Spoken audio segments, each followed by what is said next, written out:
Bonjour à tous, je suis Geneviève Provost, associée directrice pour le Québec et la région de la Capitale-Nationale chez Deloitte. Bonjour, je m'appelle Christine Lavoie, associée en audit et certification chez Deloitte à Québec. En cette semaine de la santé mentale, Christine et moi souhaitons aborder les conclusions d'un rapport qui est plus pertinent que jamais en ce moment, intitulé Les programmes de santé mentale en milieu de travail, une valeur ajoutée pour les employés et les employeurs.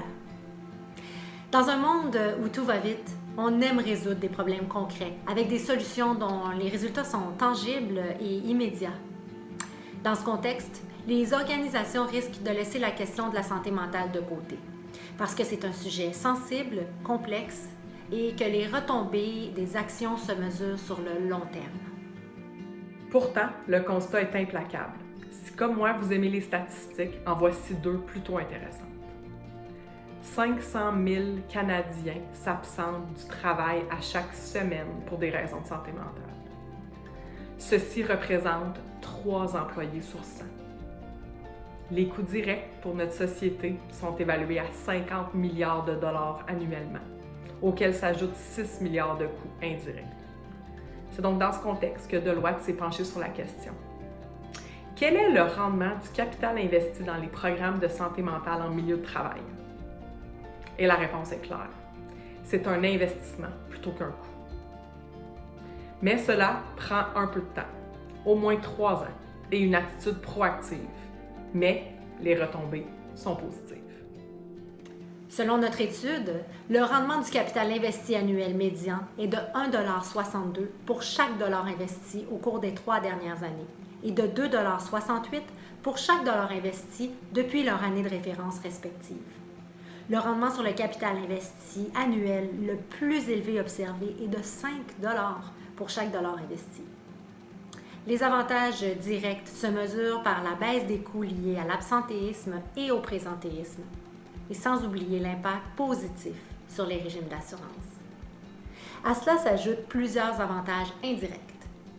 Les employés se sentent plus engagés et respectés au travail et exploitent leur plein potentiel en étant réellement eux-mêmes. On observe donc une amélioration du taux de rétention et de la capacité à attirer de nouveaux talents.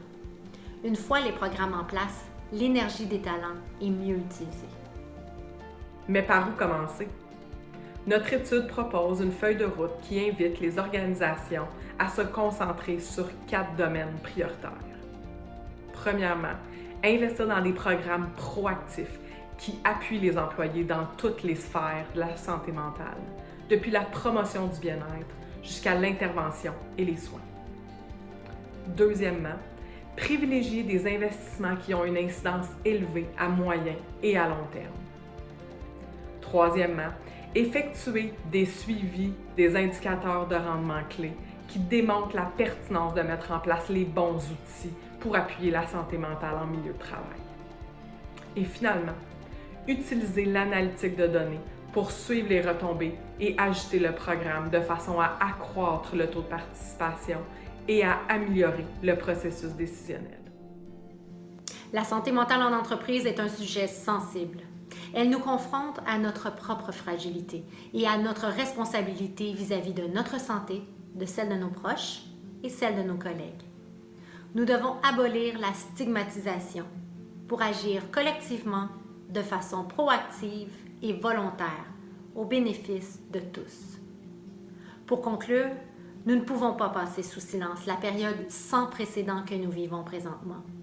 Prenez soin de vous, de vos proches et de vos collègues. Plus que jamais, nous devons être présents les uns pour les autres. Ça va bien aller.